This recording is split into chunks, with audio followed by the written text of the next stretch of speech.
Hello दोस्तों, कैसे हैं आप लोग। मेरा नाम है मयंक और इस वीडियो में हम लोग करने वाले हैं डीटी का रिवीजन सीक्वेंस के बारे में, या एबीसी एनालिसिस भी आप बोल सकते हो। बट ये एबीसी एनालिसिस का एक एडवांस वर्जन है। आईडीटी का कल ही मैंने अपलोड किया था वीडियो, आईडीटी की भी देख लेना रिवीजन सीक्वेंस। अब बात करते हैं डीटी के रिवीजन सीक्वेंस के बारे में कि किस तरह आपको डीटी को रिवाइज करना है ताकि आप इफेक्टिवली कम से कम टाइम में ज्यादा से ज्यादा रिवीजन कर पाओ, जो कि आपके लिए इफेक्टिव भी हो और बेनिफिशियल भी हो एग्जाम पर्पस के पॉइंट ऑफ व्यू से। तो आइए स्टार्ट करते हैं। सबसे पहले आपको उठाना है TDS and TCS chapter. Time allocation 2 hours लिखा हुआ है, बट एज यू नो, जैसे मैंने आईडीटी में बोला था कि 2 आवर्स जो है एस्टिमेटेड टाइम है।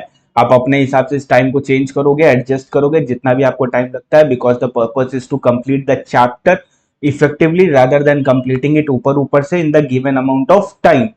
तो सबसे पहले आप खत्म करोगे टीडीएस टीसीएस, फिर आप जाओगे चैरिटेबल ट्रस्ट के पास, फिर आप जाओगे मैट, फिर आप करोगे फॉर्म एएमटी 10AA। अच्छा, याद रखना कि ये जो 3 चैप्टर हैं, ये 3 चैप्टर से जो क्वेश्चन आते हैं ना, वो एक साथ आते हैं जनरली।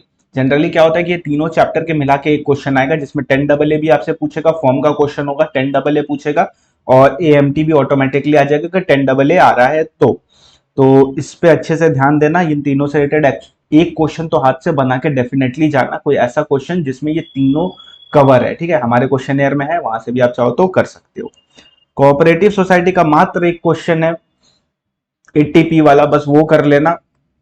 पढ़ने वढ़ने का कोई जरूरत नहीं है, बस एक बार वो क्वेश्चन देख लेना, तुमको समझ में आ जाएगा क्या बोल रहा है। नहीं तो एटीपी का सिर्फ डिडक्शन देख लेना और चले जाना, ज्यादा टाइम देने की जरूरत नहीं है। फिर आना डीटी डबल ए में, और डीटी डबल ए जब करोगे तो उसके साथ deduction ATC, ATCC, ATCCE, ATD, ATG, ATQQB, ATTTA, ATTTB, ATE, ये काफी ज्यादा इंपॉर्टेंट डिडक्शन है, इसको भी इसके साथ खत्म कर देना। एंड वन मोर थिंग जो तुमको ध्यान रखनी है, सबसे इंपॉर्टेंट इसमें मेरे हिसाब से कौन सा है, वो है एटीक्यूक्यूबी, एटीडी और एटीसी। और टीटीए और टीटीबी तो इजी है, वो तो एक ही बार में हो जाता है, मेन यही है। एटीक्यूक्यूबी में वो 3 लाख वाला बहुत ज्यादा इंपॉर्टेंट है, तो उस पर अच्छे से ध्यान देना, उसका एक क्वेश्चन जरूर प्रैक्टिस कर लेना, नहीं तो एग्जाम में बना नहीं पाओगे। फिर बढ़ते इक्वलाइजेशन लेवी, आधा घंटा के अंदर खत्म कर देना, मेरा वीडियो ऑलरेडी अपलोडेड है, बस उसको जाके चेकआउट कर लेना, सफिशिएंट है, उसके एक्स्ट्रा कुछ करने की कोई जरूरत नहीं, उतना ही कर लिया, उसमें क्वेश्चन वगैरह सब कवर है। फिर आते हैं transfer pricing. Sir transfer pricing तो बहुत बड़ा है। हाँ जी, बड़ा तो है, करना तो पड़ेगा, लेकिन अब मैं इसमें आपको एक फोकस एरिया बता रहा हूँ कि आपको फोकस किस चीज में सबसे ज्यादा करना है। इसका क्या मतलब है, चैप्टर में बस यही पढ़ना है? नहीं यार, चैप्टर पूरा पढ़ना है, बस इन सारे सेक्शंस में सबसे ज्यादा फोकस करना है, कि बाकी पढ़ने के चक्कर में इसको कम मतलब मत कर लेना, इसको अप्रोप्रिएट करना, माइंड में अच्छे से बैठा लेना, ये सारे सेक्शन को, काफी ज्यादा इंपॉर्टेंट सेक्शन है। तो ट्रांसफर प्राइसिंग में आपको जो देखना है वो इधर आ चाहिए, मैं आपको बता देता हूँ कौन कौन से सेक्शन सबसे ज्यादा इंपॉर्टेंट है।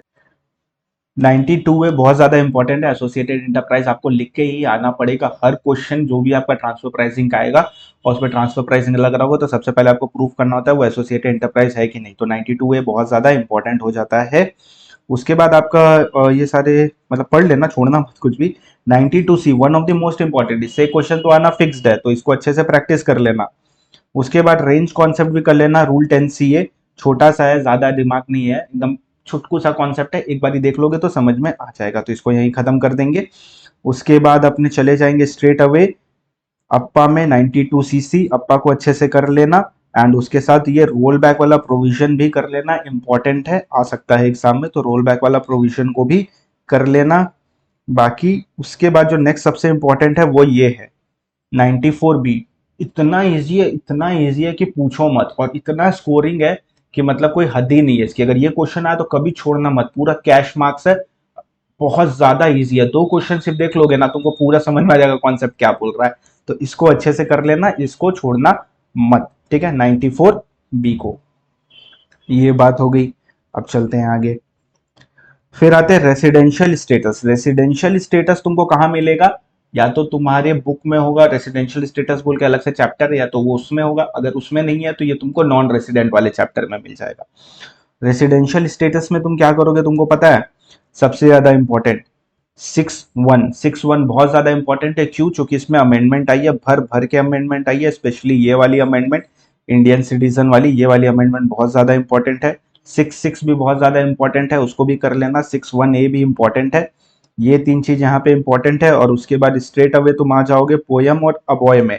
अबॉय का ये वाला पॉइंट जो है यही इंपॉर्टेंट है, इससे ज्यादा और कुछ इसमें नहीं करना है। ये 4 पॉइंट्स अच्छे से कर लेना और इससे रिलेटेड एक क्वेश्चन बना लेना, तो तुमको समझ में आ जाएगा कि अबॉय मतलब क्या होता है। अबॉय मतलब क्या होता है? Active business outside India. Active business outside India को बोलते हैं अबॉय। ये पोयम का पार्ट है, इसको भी अच्छे से कर लेना।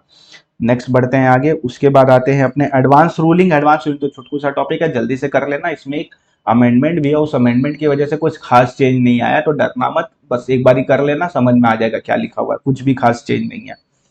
रिटर्न 139 वाली सीरीज का रिटर्न को अच्छे से कर लेना। रिटर्न को क्यों करवा रहा हूं? रिटर्न को करवाने का पर्पस ये है कि अगर आप इधर आओगे, आजा भाई, रिटर्न चैप्टर कहाँ गया,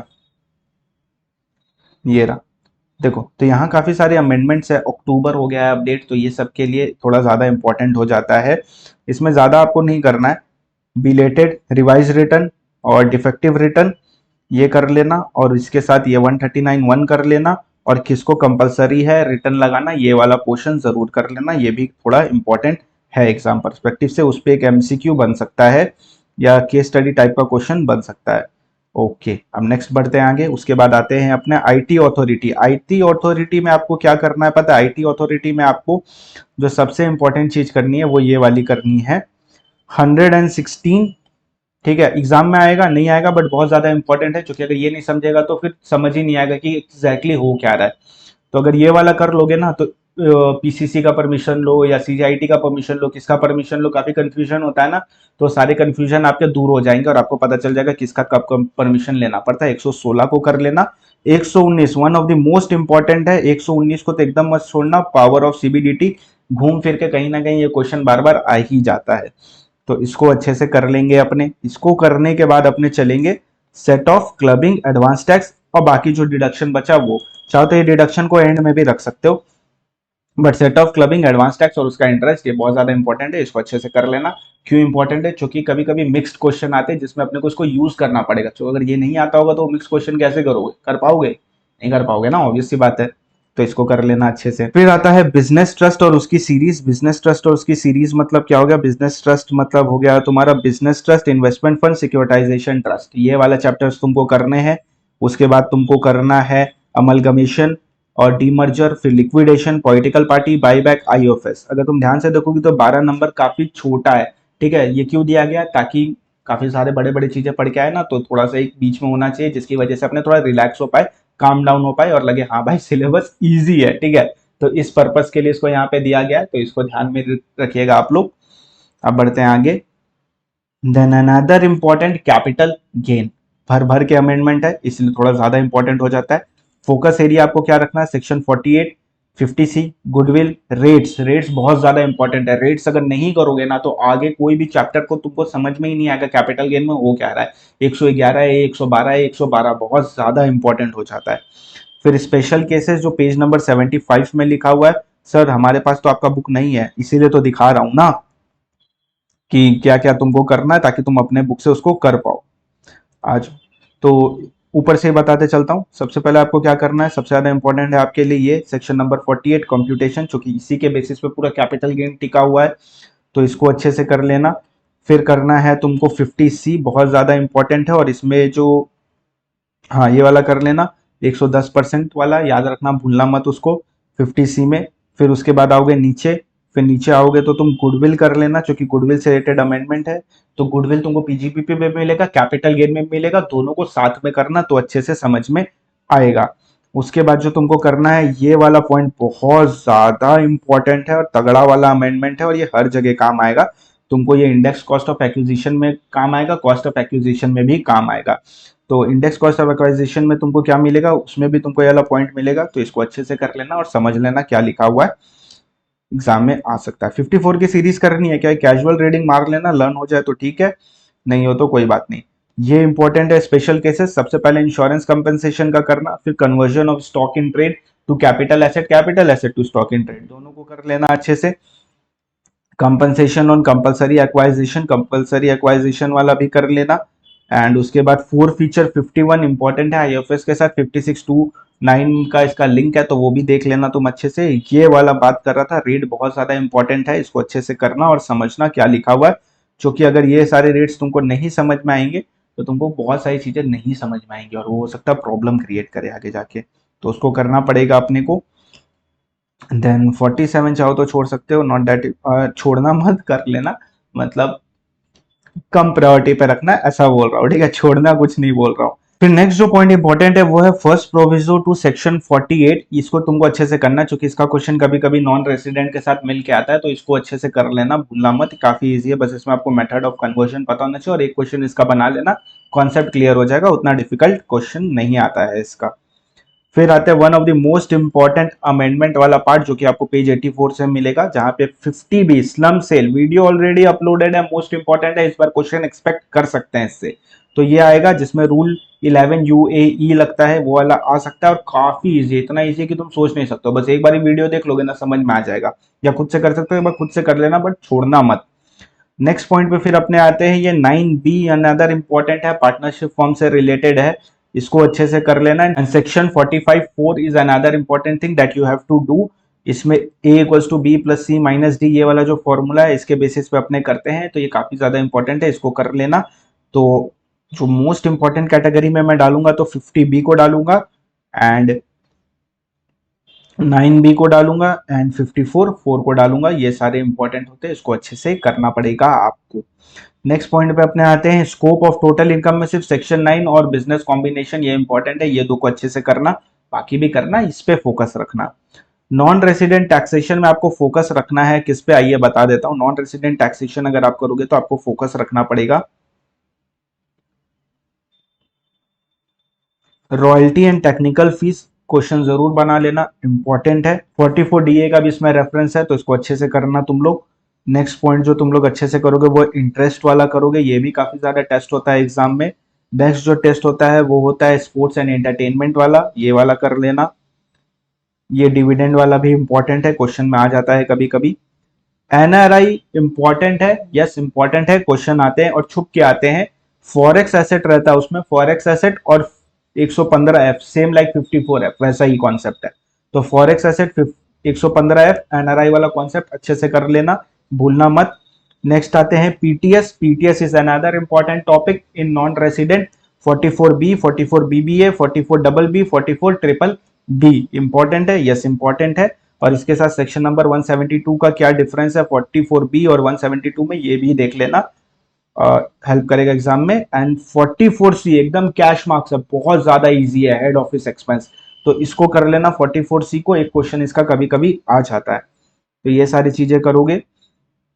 फिर आते हैं असेसमेंट प्रोसीजर। देखो असेसमेंट प्रोसीजर के लिए मैं जो तुमको रेकमेंड करूंगा वो यही है कि मेरा वीडियो अपलोडेड है 3.5 आवर्स का, जिसमें असेसमेंट भी है, ITA भी है, और उसमें तुम्हारा अपील एंड रिवीजन भी है, सर्च एंड सीजर भी है, रेड वगैरह सब कुछ उसी 3.5 आवर्स या 3 आवर्स के अंदर कंप्लीट है। तो वहां से कर लेना ज्यादा बेटर रहेगा, खुद से करने जाओगे तो शायद नहीं कर पाओगे, और इसमें अमेंडमेंट भी है तगड़ा तगड़ा, तो कर लेना, भूलना मत। तो असेसमेंट प्रोसीजर में 147 वाली सीरीज में काफी ज्यादा अमेंडमेंट है, 148A, 148, 147, ये सब काफी इंपॉर्टेंट है, तो इसको करना अच्छे से। फिर अपील एंड रिवीजन में सिर्फ ITAT और CIT अपील इंपॉर्टेंट है, इसको करना। और रिव्यू क्या होता है, कौन किस में रिव्यू कर पाएगा, कौन किस में रेक्टिफाई कर पाएगा, इस वाले कॉन्सेप्ट पे ज्यादा क्वेश्चन टेस्ट होता है। एंड इसमें भी तुम्हारा क्या बोलते हैं, मर्जर वाले में भी, डॉक्ट्रिन ऑफ मर्जर में। नेक्स्ट तुम चले जाना बेसिक कॉन्सेप्ट, और उसके साथ खत्म करना ICDS 8 जो है वो थोड़ा ज्यादा इंपॉर्टेंट है, बाकी उतना इंपॉर्टेंट नहीं है, एक बार कैजुअल रीडिंग करोगे तो भी समझ में आ जाएगा, बट ये वाला इंपॉर्टेंट है जो कि टेस्ट होता है एग्जाम में। बाकी जो टेस्ट होता है ना वो PGBP के बड़े वाले क्वेश्चन में आता है, तो छोड़ना मत, कर लेना अच्छे से, क्योंकि अगर नहीं किया हुआ रहेगा तो नहीं समझ में आएगा। ओके, मैं किसकी बात कर रहा हूँ, ये ICDS 8 सिक्योरिटीज वाला, और उसमें भी अपने को ये वाला एग्जाम्पल करना है। ये एग्जाम्पल जैसे ही करोगे तो तुमको एग्जैक्टली समझ में आ जाएगा कि क्या पूछ रहे हैं इसमें, ठीक है। चलिए आगे बढ़ते हैं। फिर PGBP एंड में करना है, सर PGBP एंड में करना है, 16 मार्क्स का क्वेश्चन आता, हाँ मेरे को पता है, ABC नहीं है ये, ठीक है सर, मैं तो ABC बोल के खोला था, हाँ ABC जैसा ही है, बस उसका एडवांस वर्जन है। ये रिवीजन सीक्वेंस बताता है, जिसमें तुमको PGBP को एकदम एंड में करना है। तो क्या, अगर PGBP को पहले करोगे तो ऊपर वाले सारे रिवीजन तुम छोड़ दोगे, PGBP में अटक के रह जाओगे, उसके आगे बढ़ ही नहीं पाओगे। क्योंकि PGBP से रिलेटेड एक क्वेश्चन ही आना है, वो 16 मार्क्स का जो फर्स्ट क्वेश्चन होता है, 14 मार्क्स का, वही आएगा। तो उसको करने के लिए तुमको पीजीपीपी काफी अच्छे से आना चाहिए, हर एक एडजस्टमेंट आना चाहिए, और उसमें भी कुछ ऐसे एडजस्टमेंट होंगे जो तुमसे नहीं होंगे, ठीक है। तो इस चीज को एक्सेप्ट करो, कुछ खराब नहीं है, अगर तुमको कुछ नहीं आता तो खराब नहीं, उस चीज को एक्सेप्ट करो एंड अकॉर्डिंगली प्लान करो। बुद्धिमानी किसमें है कि मुझे नहीं आता इस पे रोने में, या मुझे नहीं आता बट मैं अकॉर्डिंगली प्लान करके पास हो जाऊंगा इसमें, तो अकॉर्डिंगली प्लान करके पास हो जाओ मेरे यार। फिर पीजीबीपी में जितना तुमको समय लगता है लगाओ, उसमें कितना भी समय लग सकता है, बट मैं बोलूंगा 4 5 6 घंटे से ज्यादा मत देना, ट्राई करना ज्यादा नहीं देने का। उसके बाद ये 3 चैप्टर करना, इंटरनेशनल टैक्सेशन में तुमको मिल जाएगा। और इतना करने के बाद अगर जान बचे तो बाकी चैप्टर भी कर लेना, जो पेंडिंग है तुम्हारे बुक में तुमको मिल जाएंगे वो सारे कर लेना, ठीक है। बाकी अगर नहीं करना चाहते हो तो you can take that chapter at risk, risk में उस चैप्टर्स को तुम ले सकते हो। एंड इन सारी चीजों को अच्छे से करना, जो जो मैंने फोकस एरिया बोला उसको तो एकदम मतलब रट लेना, फोकस एरिया वाले को छोड़ना मत, रट्टे लगा लेने उसके, और उसके हर एक क्वेश्चन को हाथ से लिख के प्रैक्टिस करना, इसीलिए उसको फोकस एरिया करके लिखा हुआ है वहां पे, ठीक है। एंड इसको जब तुम अच्छे से कर लोगे तो तुम्हारा प्रिपरेशन काफी अच्छी तरीके से हो जाएगा। ये सेम रिवीजन सीक्वेंस तुम 1.5 दिन पहले भी यूज कर सकते हो एंड अपने अकॉर्डिंगली इसको प्लान कर सकते हो। इतना भी अगर तुमने कर लिया तो तुम पेपर को आराम से 80 से 90% तक अटेंड कर पाओगे, अटेम्प्ट कर पाओगे, इजीली अटेम्प्ट कर पाओगे 90%, कोई दिक्कत नहीं आएगी उसमें तुमको। And all the very best for your exam, अच्छे से प्रिपेयर करना, I trust you and I believe in you, and मुझको पता है कि तुम बहुत अच्छे से एग्जाम दोगे और बहुत अच्छे मार्क्स लेके आओगे। मुझको कमेंट जरूर कर देना नीचे, और वीडियो को लाइक करना, चैनल को सब्सक्राइब करना भूलना मत, और कमेंट भी करो यार। फिर मैराथन भी आने वाली है, मेरे हिसाब से कस्टम की मैराथन तुमको सैटरडे तक मिल जाएगी, एंड उसके बाद तुम्हारी डीटी की मैराथन भी आएगी, टेंशन मत लो, सारी मैराथन आ जाएंगी एग्जाम के पहले। तो चलो bye bye, take care, have a good day.